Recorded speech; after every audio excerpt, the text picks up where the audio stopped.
Jika kalian menyukai video ini dari sekarang, maka kalian tidak akan mendapatkan manfaat yang full dari apa yang saya bagikan di video ini.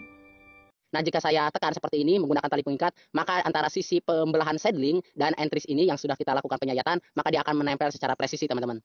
Yang kita perhatikan itu hanya bagian depan, tidak masalah yang bagian belakangnya, teman-teman. Yang penting bagian depannya aja. Jadi ini adalah sebuah pelajaran bagi teman-teman yang ingin melakukan sambung pucuk khususnya tanaman durian.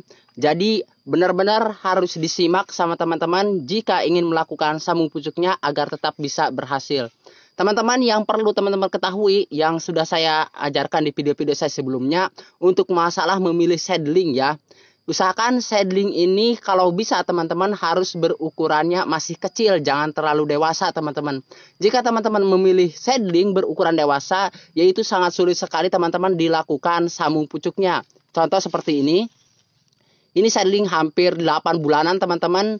Ini bagusnya kita lakukan okulasi bukan sambung pucuk. Bisa pun kita lakukan sambung pucuk yaitu di bagian pucuk seperti ini, bagian atasnya teman-teman. Itu pun kalau batangnya ini sehat teman-teman untuk dilakukan sambung pucuknya.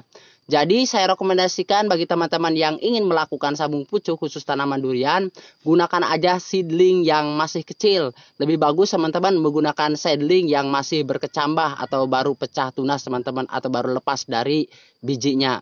Oke, saya akan potong teman-teman ciri-ciri tanaman durian yang baik untuk teman-teman lakukan sambung pucuk itu diantaranya seperti ini. Nah, saya tunjukkan teman-teman, yaitu bagian dalam dari seedling tersebut itu berwarna hijau dan bagian pinggirannya itu berwarna hijau seperti ini teman-teman.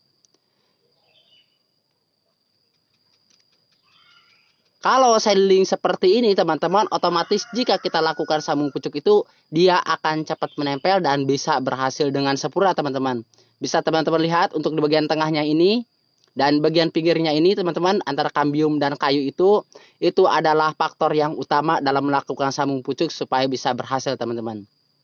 Oke, saya akan tunjukkan kepada teman-teman semuanya untuk di bagian entries-nya, entries yang baik untuk teman-teman dilakukan sambung pucuk. Mari. Nah teman-teman, ini adalah entries yang tidak boleh teman-teman lakukan sambung pucuk. Ini sebagai contoh teman-teman, ini adalah bibit durian yang sudah saya berhasil lakukan sambung pucuk ya. Nah, entries itu sudah berdaun muda seperti ini. Dan ini juga teman-teman, ini juga tidak boleh teman-teman ambil untuk dilakukan entries. Seperti ini. Ini juga tidak boleh karena ini bertekstur muda, daunnya itu masih muda. Dan ini juga teman-teman berdaun tua dan berbatang atau berdahan tua teman-teman. Ini juga tidak boleh teman-teman lakukan atau ambil sebagai entries-nya. Karena ini bisa menyebabkan kegagalan juga dalam melakukan sambung pucuknya teman-teman. Nah, entries yang baik itu seperti apa sih teman-teman? Saya akan perlihatkan. Sebelum itu teman-teman, saya akan juga melihatkan kepada teman-teman entries yang tidak boleh juga teman-teman lakukan sambung pucuk. Seperti ini, pertumbuhannya juga kurang baik dan berdaun muda dan berdahan muda teman-teman. Itu tidak boleh. Mari saya perlihatkan untuk entries-nya. Jadi entries yang baik itu teman-teman untuk dilakukan sambung pucuk itu seperti ini. Berdaun tidak terlalu tua tapi bukan berarti daunnya sedang teman-teman. Dan batangnya ini berdahan seperti ini teman-teman, sedang, tidak terlalu tua dan tidak terlalu muda. Ingat untuk di bagian daun jangan benar-benar terlalu tua ya teman-teman, apalagi daunnya sudah menguning. Jadi diusahakan untuk daunnya ini tidak terlalu muda dan juga tidak benar-benar terlalu tua. Dan kalau dibilang sedang harus melewati dari sedang teman-teman. Yaitu entries yang paling bagus untuk teman-teman dilakukan sambung pucuk. Dan ingat juga entries ini harus juga pertumbuhannya yang sehat. Jadi untuk cara penyayatannya teman-teman perhatikan ya. Dengan seksama supaya teman-teman tidak gagal dalam melakukan penyayatan untuk tanaman durian atau bagian entries ini. Supaya teman-teman tidak gagal lagi dalam melakukan penyambungannya. Mari lakukan penyayatan seperti ini teman-teman. Jadi sudah saya katakan teman-teman, untuk sebelum saya melakukan penyayatan ya teman-teman, lihat apa yang saya akan bakal lakukan untuk entries ini ketika teman-teman melakukan penyayatan. Selalu gunakan silet atau cutter yang tajam, ingat, dan steril. Jangan sampai teman-teman menggunakan alat penyayatan atau pembelahan seedling itu menggunakan silet yang kotor teman-teman atau yang sudah berkarat ya. Itu saya tidak merekomendasikan kepada teman. Jadi selalu ganti untuk silet ini teman-teman harus dalam keadaan tajam selalu ya teman-teman. Dan dalam keadaan bersih untuk silet tersebut. Nah, teman-teman, untuk cara penyayatan yang baik supaya teman-teman benar-benar tidak gagal dalam melakukan penyambungannya, yaitu di bagian penyayatan, ini harus diperhatikan. Nah, sudah saya contohkan teman-teman. Sebelum itu saya belah dulu untuk bagian saddlingnya ini. Nah, untuk panjang saddling, teman-teman, pembelahannya ini bisa disesuaikan sama teman-teman. Mau ukurannya 1 cm, mau ukurannya 2 cm ataupun 3 cm, teman-teman, pembelahannya itu tidak masalah. Yang penting saddling itu terbelah ya teman-teman, terbelah sempurna, lurus, rapi. Nah, teman-teman, untuk cara penyayatan entries, perhatikan di sini saya selalu menggunakan teknik di bawah pinggir mata tunas. Lakukan penyayatan lurus teman-teman. Walaupun diulang-ulang juga tidak masalah, yang penting hasilnya teman-teman, tidak perlu sekali untuk melakukan penyayatannya. Diusahakan harus lurus. Kalau ini belum lurus sempurna teman-teman, untuk entry seperti ini masih ada bergelombangnya ya. Itu saya tidak merekomendasikan menggunakan cara penyayatan seperti ini. Perhatikan teman-teman, masih ada bergelombangnya sedikit teman-teman. Jadi saya akan luruskan kembali. Nah, seperti ini teman-teman. Ini sudah benar-benar lurus, rapih ya teman-teman, untuk di bagian pinggiran hasil penyayatannya. Mari saya lakukan penyayatan kembali dengan cara penyayatan tipis sebelah teman-teman, atau seperti mata pisau, bukan mata kapak teman-teman. Caranya seperti ini. Perhatikan. Jadi posisinya itu teman-teman tipis sebelah ya. Nah, yang depan ini adalah tipis dan yang belakang ini tebal teman-teman. Jadi teman-teman dikala melakukan penempelannya supaya entries dan saddlingnya ini tetap presisi, lakukan cara seperti ini teman-teman. Oke, lanjut kita cara penempelannya teman-teman. Nah, perhatikan untuk di bagian penempelannya ini teman-teman, jika teman-teman menggunakan penyayatannya yang lurus dan rapi, otomatis penempelannya juga antara saddling dan entries ini tetap presisi teman-teman, atau sejajar teman-teman, rapih ya. Saya akan perjelas videonya supaya teman-teman lebih jelas melihat videonya ini teman-teman, atau penayangannya ini. Nah, teman-teman harus seperti ini ya. Saya akan tekan teman-teman untuk di bagian penempelannya. Ini sebagai contoh teman-teman.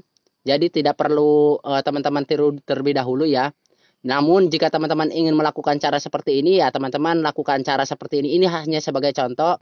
Nah, jika saya tekan seperti ini menggunakan tali pengikat, maka antara sisi pembelahan saddling dan entries ini yang sudah kita lakukan penyayatan, maka dia akan menempel secara presisi teman-teman. Yang kita perhatikan itu hanya bagian depan, tidak masalah yang bagian belakangnya teman-teman. Yang penting bagian depannya aja seperti ini. Lihat teman-teman.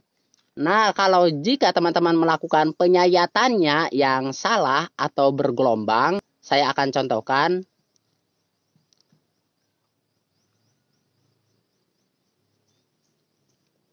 Ini agak sedikit bergelombang teman-teman ya, atau miring penyayatannya.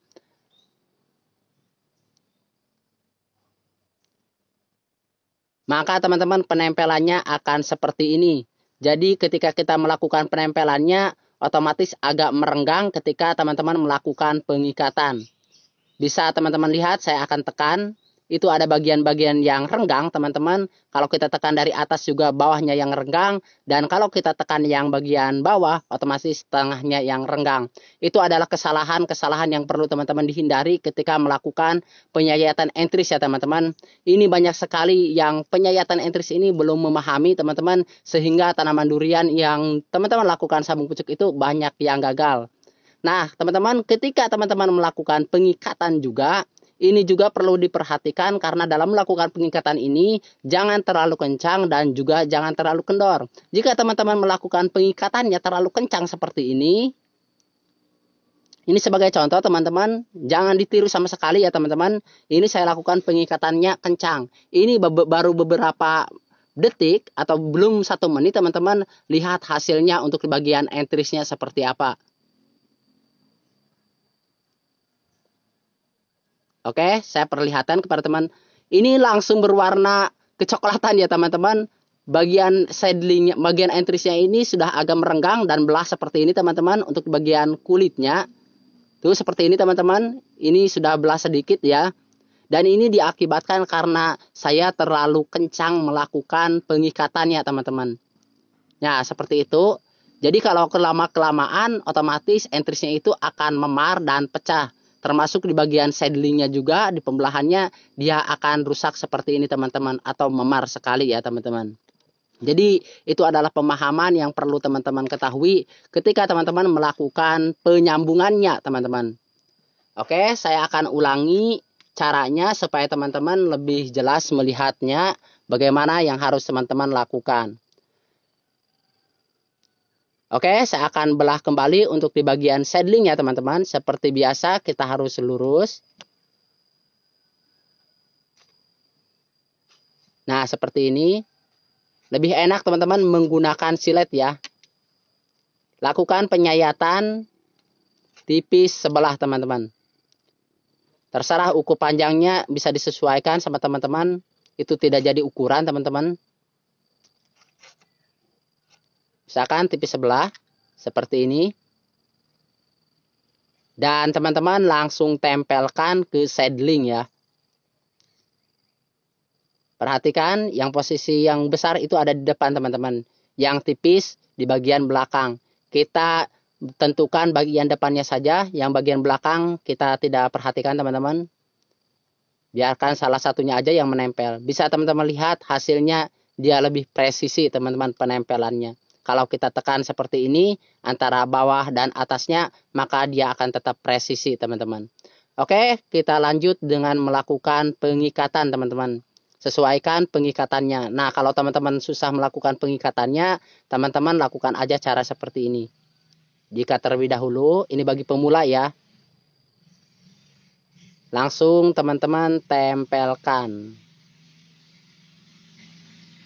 Nah, mudah sekali kan teman-teman?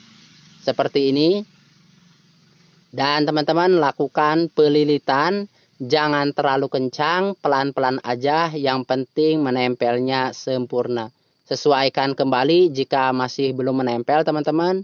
Jadi sambil teman-teman melilit, sambil teman-teman menyesuaikan antara sisi kiri dan sisi kanan antara penempelan seedling dan entresnya ini. Nah teman-teman, masih ada yang paling penting ketika teman-teman melakukan penyambungan untuk tanaman durian supaya tetap bisa berhasil dengan sempurna, yaitu teman-teman lakukan penyungkupan. Untuk yang saya gunakan ini seperti yang di video-video saya sebelumnya juga, untuk penyungkupan menggunakan plastik sungkup es lilin teman-teman, atau plastik sungkup mini ya teman-teman yang kecil. Dan untuk bagian bawahnya saya tidak pernah melakukan pengikatan untuk bawahnya teman-teman, untuk di bagian penyungkupan ini. Karena kalau saya lakukan pengikatan untuk bawahnya ini, dikhawatirkan kelembabannya itu akan tinggi karena di sini saya menggunakan sungkupnya sungkup es lilin atau sungkup yang kecil. Dan ada yang paling penting juga teman-teman, yang perlu teman-teman ketahui ketika melakukan sambung pucuk. Jadi ada beberapa yang harus teman-teman ketahui juga ya, masalah penempatannya ini. Nah teman-teman, saya selalu tempatkan tanaman durian yang sudah saya lakukan penyambungan atau masih proses dalam penempelan antara seedling dan entres ini, saya selalu tempatkan di tempat yang kering, yaitu tidak terkena guyuran air hujan. Dan dalam proses penempelan antara seedling itu saya tidak pernah melakukan penyiraman untuk bibit durian tersebut.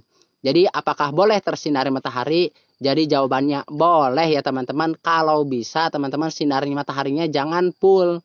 Harus benar-benar sinar mataharinya itu masuk ke dalam seedling tersebut atau dalam penyambungan tersebut cuma 30% dari 100% teman-teman. Saya akan perlihatkan contohnya teman-teman. Jadi lebih bagus itu teman-teman harus tersinari matahari namun tidak full. Seperti ini ya teman-teman. Saya selalu tempatkan di bawah naungan plastik supaya tanaman durian itu tidak benar-benar tidak terkena guyuran air hujan. Nah ini plastiknya teman-teman.